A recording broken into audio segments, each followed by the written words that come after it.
What's up, guys? I have been saying I might post a video regarding Atwood machines, and with the snow day, I figured I would take a moment to do that. If you're in conceptual physics, you can totally watch this, you can totally check it out, but you don't need to really do any of this for the test. So, honors students, this is definitely something you should focus on.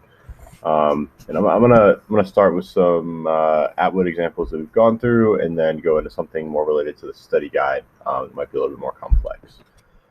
So I'm gonna focus on the Atwood machine style that we saw, where we have the pulley, and I'm gonna make it a little bigger.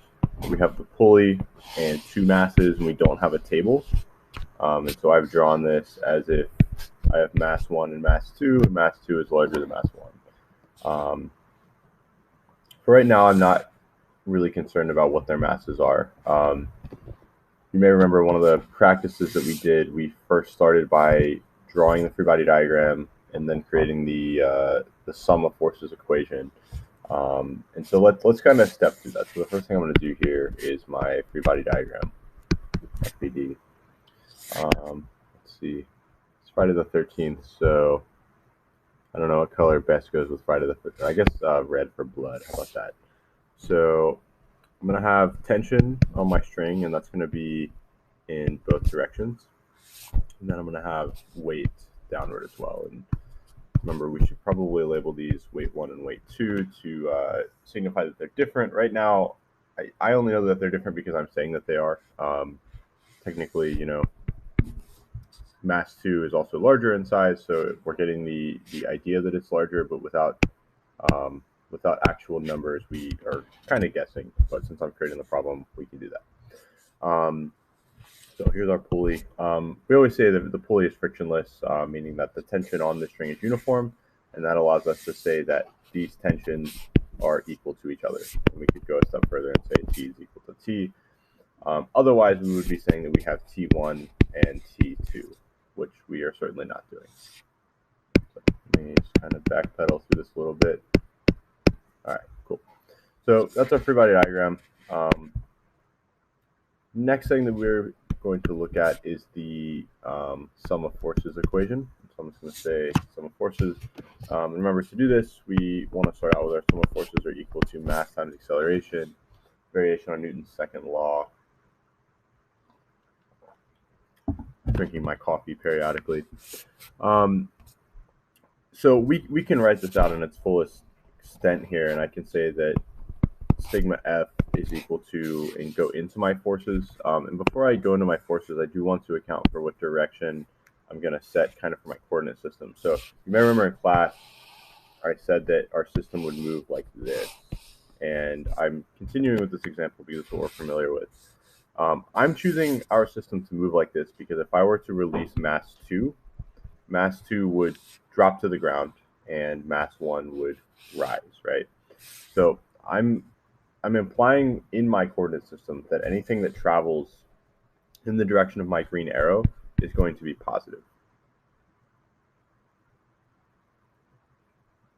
So I'm going to start with W2 because that's here. It's the first thing here. It's positive.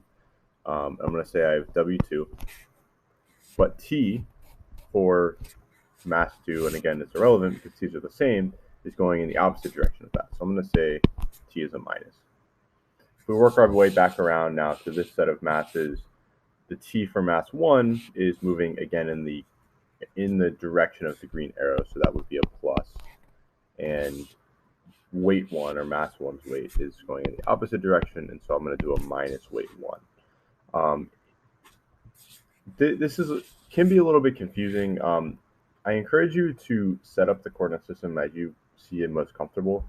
You could go the opposite direction with this. Things would end up working out in the math. This is just how I personally see this problem, so that's how I'm going to approach it, very similarly to what we did in class. And I need to bookend this per se with my MA. So I just inserted my sum of forces.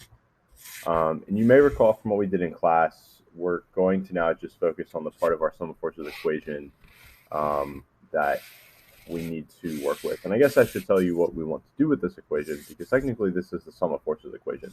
We can simplify it a little bit and say that T and T go away, because it's dynamite. That was a joke. So we have weight 1 minus weight 2 equals MA.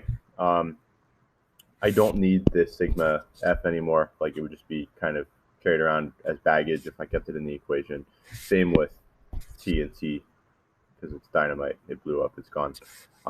So let me go a step further, and I guess we should clarify what we're doing here, because technically this, let me get a different color here. This would work as your sum of forces equation. If I asked you to solve for the sum of forces equation on this Atwood machine, I would be cool with this. I would understand that you have an understanding of what forces are going which directions and how they interact with each other. If I asked for you to put it into its simplest form, you would want to do the following.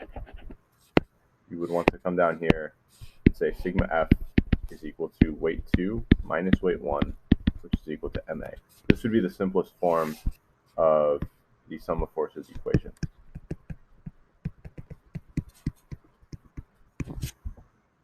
So just to kind of put a punctuation mark on that so that we can say we've completed that part of the problem. Next thing that we're going to do, and we should find a fun new Friday the 13th color. I know the anticipation, I'm sure, is killing you. All right, we're going to go with this really ugly pink. Maybe this is what they call magenta. I'm not sure. All right, so let's now do what we did in class, and we're going to solve our sum of forces equation for acceleration.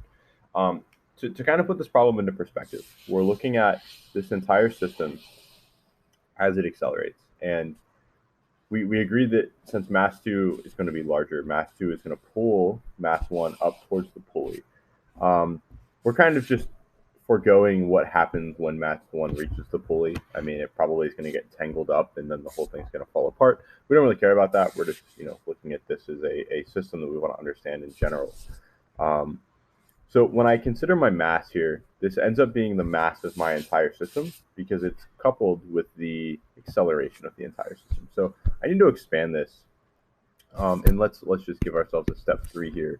In step 3, we're going to solve for acceleration. So I'm going to go to my W2, my W1, and set this equal to M1 plus M2 all multiplied by A. I think a lot of students get tricked up in this part here, in understanding that this side of the equation, everything that's happening right here, is the entire system. Technically, everything happening here is the entire system as well, but we've already broken it into components. Let me get rid of those. Now we can expand our W2 and W1, and so this would be an M2G minus an M1G, and this is still equal to all of this over here. Technically, we could bring this over to the other side and be done, but I do want to present this in its simplest form, so we're going to kind of take this idea. I don't know what that was. We're going to take this idea over here. So let's simplify this out. So I'm going to do G. I'm going to do like 2 steps in one here. I'm going to do G M2 minus M1, and then I'm going to bring this M1 M2 over, and this will be equal to A. So two for 1 there in that step. Simplest form is whenever possible. And now we have A by itself. So pretty straightforward there. This is exactly what we did in class together. You have the answer key available to you, but I wanted to show you it in motion. So this kind of concludes what you needed to know from this style problem before the study guide. And hopefully you took some time to practice this in anticipation of the test, either today or on Monday. I would love to ask if there are any questions, but I get the pleasure of not having to answer them. Of course, you can always email me. So I'm going to erase this, I think, and take this from another angle, because I guess to put a punctuation mark on this as well, we could define masses, and maybe this should be your challenge here. So let's say that mass 2 is 1,000 grams, and mass 1 is, I don't know, 500 grams. You could then solve for acceleration. So maybe take a moment to pause this and do that, just to get the practice of working the equation. Probably your best practice yet would be to just ignore all of this and start the problem from scratch with this information, and see what you get. And if you get stuck and you're trying to solve for a, and sum of forces equation and everything, you could come back and kind of follow these steps. So that's my advice. I'm going to actually end this video and then just create another one with kind of part 2, just in case some weird snafu with my recording, and I don't know. All right.